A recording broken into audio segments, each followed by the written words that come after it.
Hi there, I'm Jacob. I'm a library assistant here at the Duncan Branch Library. I work at the circulation desk. I'm from all over. My dad was Navy growing up. We won't get into that right now. Um, and I've worked here for about a year and a half.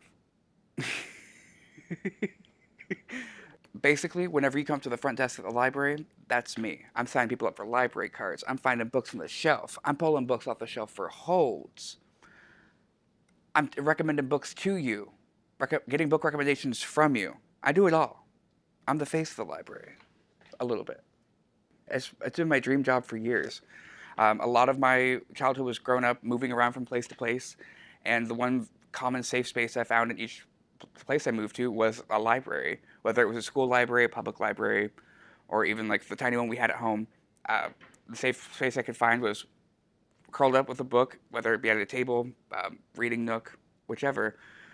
Libraries provided that safe space for me, and I've always wanted to work in that system. I wish more people knew about the resources we have here. Let me tell you what. We have museum passes. We've got American Girl dolls. Why do we have American Girl dolls? I'll let you answer that at home. Um, we have music streaming, video streaming. We've got books, of course, graphic novels, audiobooks, not CDs anymore. We got rid of those. DVDs. We've got Amy.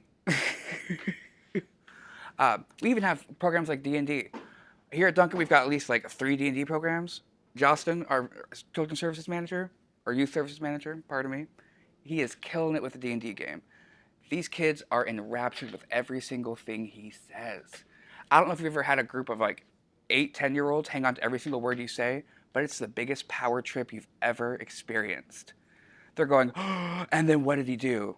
And then Justin goes, and they did that. And they go, oh my God, they did that! It's great. You should check it out. Oh, you can't ask me that question. Nathan, you can't ask me my favorite book. Whichever one I read most recently, though I will give a special little shout out. One of the people in admin, I just recommended it to her.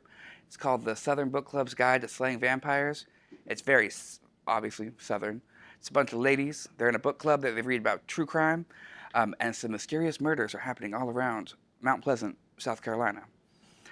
It gets pretty grisly at some points. It's by Grady Hendrix.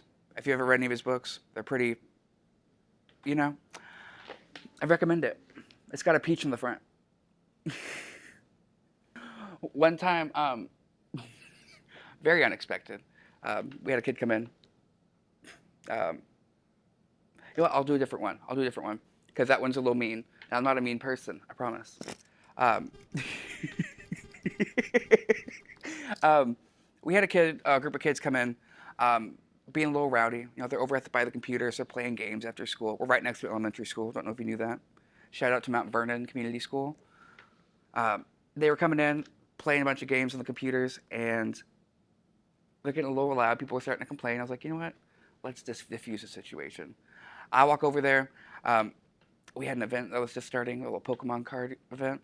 I said, what do you guys got? I said, what are you talking about? I said, Pokemon cards. I see them sticking out of your backpack. What do you got? So we proceeded to go over to a table for the next 45 minutes or something like that. I should have been doing the holds, but we were just fusing a situation. We pulled out the Pokemon cards that we had here, and we did a little bit of trading. And those kids now come to this event all the time. They recognize me from across the street. I'll be walking to dinner, and those kids go like, "Oh my God, it's that Pokemon card guy!" I can't get a second's rest. Whenever the nannies come in for story time, it's always great. Little munchkins running around, screaming, snot out the nose. That's not part's not great, but you know what I'm trying to say. There's this one kid who comes in, don't even know his name. He's always in a little stroller. He's got big blue eyes, little wispy blonde hair, the quintessential toothy Gerber baby grin with 2 teeth poking out, and he's like, and he thinks I'm the funniest thing that's walked this green earth. And anytime I'm walking around or just we'll lock eyes and I'll start doing a little hop over here and then hop over there. He starts giggling from the bottom of his stomach, and it is the cutest thing I've ever seen. Don't want kids though. Keep them away from me. My name is Jacob. And I am Alexandria.